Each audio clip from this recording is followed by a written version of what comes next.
अस्सलाम वालेकुम। कैफ 5 का पार्ट 3 स्टार्ट करते हैं अगेन जी। ये छोटा सा पार्ट होगा, कोई 15-1 मिनट का। प्लीज़ चुप कर जाएं। ऑडिट वाले बच्चों का इंतज़ार है मुझे। मेन IFRS का जो काम शुरू करना है हमने, और वो जो मॉडिफिकेशन पार्ट 1 में रोकी थी वो अभी भी रुकी हुई है। ऑनलाइन वाले बच्चे भी सोचते होंगे पता नहीं क्या चल रहा है। भाई जो चल रहा है आप छोड़ें, आपको तरतीब बस बता दीजिए कि आप पहले वाले के साथ मैंने कहा था तीसरा ऑन करिएगा। अब तीसरा ऑन करेंगे तो मैं कह रहा हूँ कि पहले वाले के साथ चौथा ऑन कर लें। पार्ट 2 और पार्ट 3 आप लोगों ने फ़िलहाल पॉज रखना है क्योंकि ये बिल्कुल रिलेटेड नहीं है। अच्छा जी, एक सवाल आपको होमवर्क में दिया था 2, और मैंने कहा था 1 आसान है, हो जाएगा। कुछ ऐसा ही था, बोलो। और भाई याद है कुछ? इससे पहले मैंने एक बात की थी आपके साथ कि यार वैसे तो फाइनेंशियल लायबिलिटी अगर याद करें FETPL वाली, कि अगर फाइनेंशियल लायबिलिटी FETPL में हो तो हमने ये सीखा हुआ था। मिसाल के तौर पे हमारा लोन है, इसी दफ़ा आया है।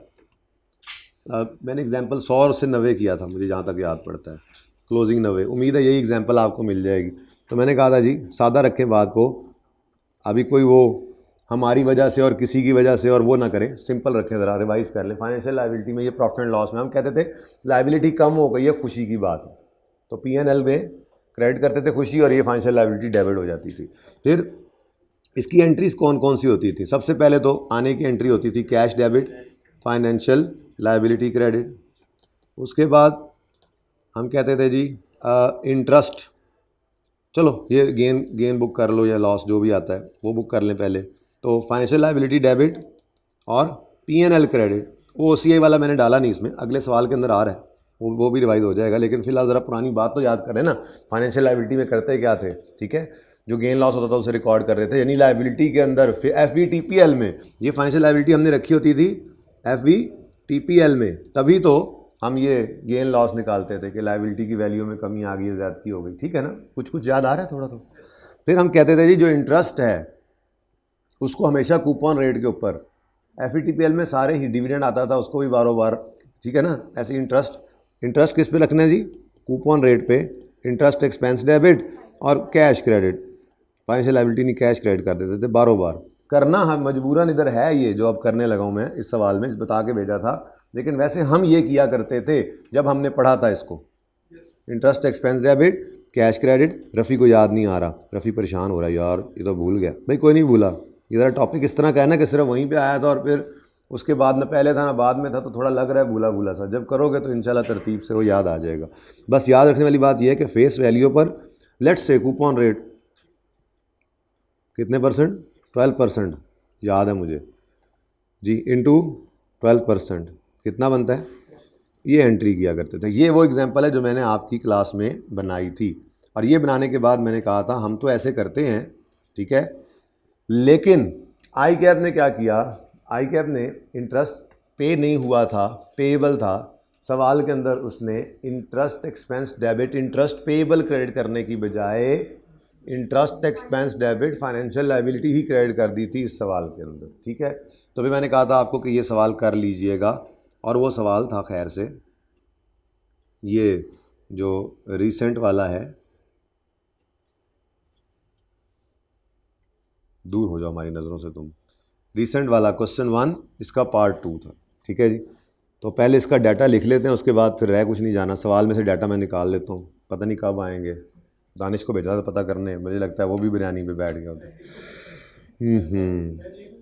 नहीं ठीक है, ये लेक्चर बाद में ले लेना अगर जाना है तो, लेकिन बहुत लेट कर दिया सर ने हमें। अच्छा सुने सुने सुने सुने सुने please please please please. On यकम जुलाई 22, ईयर एंड है 31 दिसंबर 22, ईयर एंड है 31 दिसंबर 22, ये मसला बना था, ठीक है ना? इंटरेस्ट पे नहीं हुआ ना, तो पेएबल उसने उधर ही डाल दिया। ऑन यकम जुलाई 22 ZL issued 20% 10% 2,010,000 redeemable preference shares having, redeemable preference shares जो होते हैं लायबिलिटी होती है, ठीक है? Having face value of 100 each at a discount of. अच्छा जी, डाटा हम लिखा करते थे, डाटा लिखना शुरू करते हैं। सबसे पहले जी मुझे चाहिए थी फेस वैल्यू, मिल गई मुझे। फेस वैल्यू कितनी है? फेस वैल्यू 100 ईच है बेटा, 2 मिलियन है, तो 2 मिलियन प्रेफरेंस शेयर्स हैं इंटू ₹100 ईच है, तो टोटल बन गया 200 million. ₹200 million, to be specific, more specific, ठीक है। अच्छा, उसके बाद उसने कहा कि इसको इशू किस पे किया है हमने, at the discount of, practically सवाल करें ना, पिछली तो एग्जांपल वैसे थी कि ये डाटा ये मैंने सब बता दिया था, अब सवाल करके देखें ना।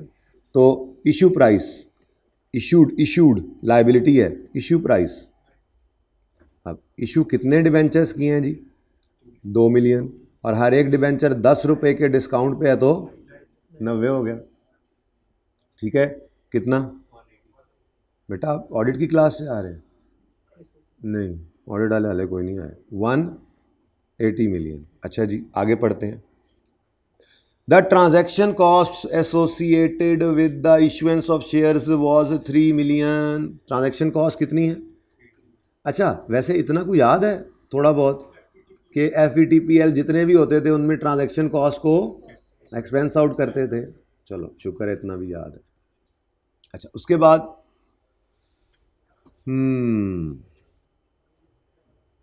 ZL मयर्ड प्रेफरेंस शेयर्स एट, ओए FVTPL है, मतलब वो वाला है जिसमें लेजर बनाएंगे लाइबिलिटी का भी, और जिसके अंदर वैल्यू की कमी बेशी को प्रॉफिट एंड लॉस में डालना है। लेकिन सवाल के अंदर उसने लिख दिया हमारी क्रेडिट रेटिंग की वजह से डिटीरियोरेशन हुई है या बढ़ोतरी आई है, तो वो OCI में, बैलेंसिंग प्रॉफिट एंड लॉस में। तो बातें याद आ गई ना, ऐसे ही सवाल करोगे तो सब बातें याद आएंगी, ठीक है। अच्छा, एट 31 दिसंबर ईयर एंड पे 70% reduction in fair value is due to drop in ZL's credit rating. ओहो हो, चलो, no dividend was declared during, अच्छा डिविडेंड कोई नहीं है, मतलब वही जो हमें मिलना था इनकम। तो चौथी चीज़ क्या है जी, फेयर वैल्यू। फेयर वैल्यू ही होती है ना ये, वैल्यू के अंदर रिडक्शन आना। तो ये फेयर वैल्यू के बारे में क्या फरमा रहे हैं जी, कितनी हो गई है? देखो भाई, 2 मिलियन डिबेंचर्स थे ना, हर डिबेंचर के बारे में क्या कह रहे हैं, कितने % उसकी वैल्यू गिर गई है? फेस वैल्यू कितनी है? फेस वैल्यू कितनी है बोलो? 100, और शेयर्स वर कोटेड एट 80 पर शेयर ऑन स्टॉक एक्सचेंज। तो चले किस पे गए हैं? 80 पे। ये इनकी फेयर वैल्यू है। अब कमी तो आई है ना, इसमें से वो कह रहा है कितने गया 70%। अच्छा, वापस आना पड़ा। 70% जो है, ये जो 100 से 80 पे आना, ये इसकी वैल्यू की कमी है। इस कमी में 70% इनका अपना हाथ है, 70% कसूर इनका है, तो ये OCI में जाएगा, ठीक है। तो फेयर वैल्यू कितनी निकली जी? 2 मिलियन इंटू ₹80 हो गया, कितना? ₹160 मिलियन, ठीक है जी। अब क्या रह गया? बस लेजर और एंट्रीज, तो मसला ही कोई नहीं है, ठीक है। बस सिर्फ एक मसला ICAP ने जो किया था, रिक्वायरमेंट वैसे क्या है, प्रिपेयर जनरल एंट्रीज। तो मैं ये अर्ज़ कर रहा हूँ कि ICAP ने सिर्फ एक मसला किया था, अगर आप वो करते तो आप इंटरेस्ट पेबल की एंट्री तो कर ही देते ना। तो ये कितने नंबर का सवाल है? 8 नंबर का। इसमें इसके 4 होंगे, 3.5 तो आपको फिर भी मिल जाने हैं। लेकिन ICAP ने जो किया था, अब मैं उसको मिटा नहीं सकता, मैं यहीं पे इसको भी सॉल्व कर रहा हूँ। ICAP ने जो किया था वो ये किया था कि इंटरेस्ट, देखो यहाँ पहली एंट्री क्या होगी, ज़बानी करें तो पहली एंट्री क्या होगी? कैश डेबिट 180 से FL क्रेडिट, फिर ईयर एंड पे जाकर, अच्छा इसकी एंट्री भी होगी, transaction cost expense debit cash credit, फिर ईयर एंड पे जाके क्लोजिंग इसको लिखना था, लेकिन बैलेंसिंग सारा नहीं निकाल लेना था। ये कितना है? 20 है। ये सारा नहीं निकाल लेना था P&L वाला, बल्कि इस 20 का 70% आपने डालना था OCI को और बाकी, ठीक है। लेकिन जो एडिशनल काम जो आप करते होते थे, interest expense debit, interest payable या कैश क्रेडिट, वो उन्होंने इंटरेस्ट एक्सपेंस डेबिट करके इसी लेजर में क्रेडिट कर दिया। तो जब वो किया तो जाहिर सी बात है बैलेंसिंग फिगर भी उनकी डिफरेंट आ गई। लेकिन ये नहीं होता कि बैलेंसिंग फिगर पे 4 नंबर मिलने हैं, आपको हर एंट्री पे मार्क्स मिल रहे होते हैं, तो 4 में से 3 3.5 फिर भी मिल जाने थे। खैर कोई मसला नहीं, उसमें कोई ऐसी अनहोनी नहीं है। ये लाइबिलिटी और इंटरेस्ट वाली लाइबिलिटी दोनों ही एक बंदे की तरफ ही है, ठीक है। तो फाइनेंशियल लाइबिलिटी है, ठीक है। फाइनेंशियल लाइबिलिटी कौन सी है जी? रिडीमेबल प्रेफरेंस शेयर्स, ठीक है ना, फाइनेंशियल लाइबिलिटी। और इसको रखा किस पे हुआ इन्होंने? FVTPL पे। आप सुबह क्यों नहीं आए क्लास में? अब लेक्चर लिया मैंने, कुछ बच्चों को लेक्चर लेने भेजा था, वो भी अभी तक नहीं ले लिया। ओके, 2x पे लिया है? नहीं। अच्छा, अब इसको बैठ के देख रहे हो तो समझ आ रही क्या बात हुई थी? अब यस हो गया ना। अब बस मैंने क्लास शुरू करनी है ना अगले पार्ट में, इसको जब कंटिन्यू करना है। लो जी, बिरयानी वाला भाई आ गया, मतलब ऑडिट की क्लास खत्म हो गई है।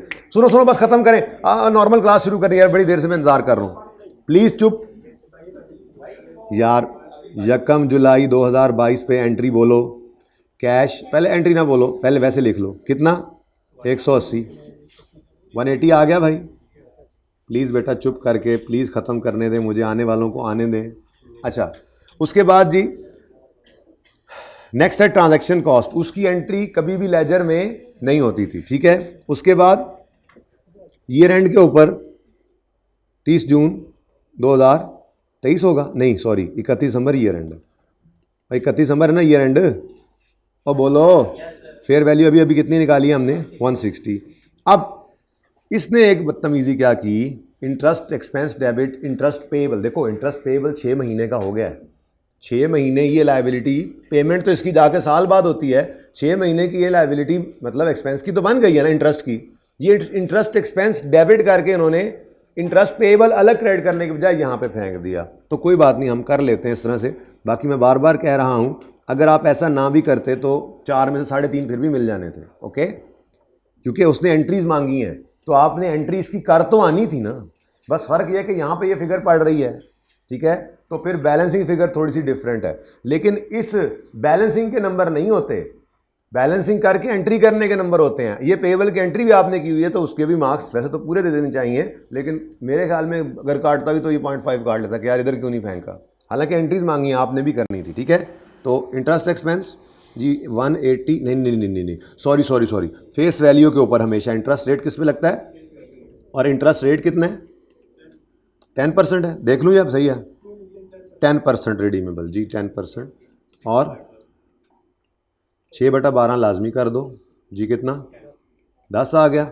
अब बैलेंसिंग फिगर कितनी निकलती है? 30। बैलेंसिंग फिगर कितनी निकलती है? 30। इस 30 में से OCI में कितना जाएगा? हाँ बस OCI के अंदर चला गया। इसको बल्कि यूँ मैं लिख लूँ अगर आप लोगों की इजाज़त हो तो, फेयर वैल्यू रिज़र्व, ठीक है जी। 30 इंटू 70% कितना? 21। ये फेयर वैल्यू रिज़र्व, ये OCI में जाता था। बैलेंसिंग नहीं है आज, बैलेंसिंग नहीं है आज, ठीक है। OCI में जाता था। हाँ, PNL जो है वो हमने बैलेंसिंग निकालना जी। कितना? अब फटाफट ये एंट्रीज पास करते हैं, रिक्वायरमेंट पूरी करें, सवाल ख़त्म करें। लोग आ गए हैं, आने वाले तो आ गए हैं। 1 जुलाई 2022, जल्दी जल्दी एंट्री बोलो। Cash debit, financial liability credit 180। उसके बाद इसी दिन expense debit cash credit, expense debit cash credit. ये क्या है? ट्रांजैक्शन कॉस्ट पे किया हमने, तो ट्रांजैक्शन कॉस्ट एक्सपेंस ही होता है ना जी। कितना? 3। उसके बाद एक एंट्री है जो आपको पसंद नहीं है इस वक्त आ रही, वो है इंटरेस्ट एक्सपेंस डेबिट 10 रुपये से। ये आप लोगों ने कर दी होनी है अगर आप खुद कर सवाल। Interest expense debit interest payable credit, तो उससे फ़र्क सिर्फ ये पड़ना था कि 21 और 9 की बजाय आपका आ जाना था वो 20 से 14 से, तो नंबर उसके भी मिलने थे। क्योंकि इस गलती की वजह से अगर ये गलत हुए हैं तो इस गलती के नंबर, अगर वो गलती कहता है, वैसे गलती नहीं है, अगर वो गलती कहता है तो इस गलती के नंबर कटने थे, इनके नहीं कटने थे, ठीक है ना। तो वैसे भी 3.5 नंबर फिर भी मिल जाने थे। खैर वही वाली एंट्री कर ली। उसके बाद एंट्री याद है कैसे करते थे? फाइनेंशियल लायबिलिटी बैलेंसिंग निकालते थे। वैसे डेबिट हो रही है, बैलेंसिंग निकाल लेंगे। पता नहीं डेबिट होती है क्रेडिट, छोड़ो, पहले तो हम करेंगे OCI क्या हो रहा है जी? Financial liability debit, OCI credit. OCI में फेयर वैल्यू रिजर्व, OCI वाला ये क्रेडिट कितने से? 21 से। PNL कितने से? 9 से। तो बैलेंसिंग फिगर फाइनेंशियल लायबिलिटी कितना? 30। ठीक है जी। तो ये जी एक लॉन्ग वेटिंग पेंडेंसी ये भी थी। वैसे तो हमने 11 बजे शुरू कर दिया था तकरीबन, लेकिन फिर रुक गए इनके लिए जी। आ गए हैं सारे ऑडिट वाले बच्चे, तो इस पार्ट को यहाँ पे क्लोज़ कर दें। ये पार्ट 3 बस इतना सही था।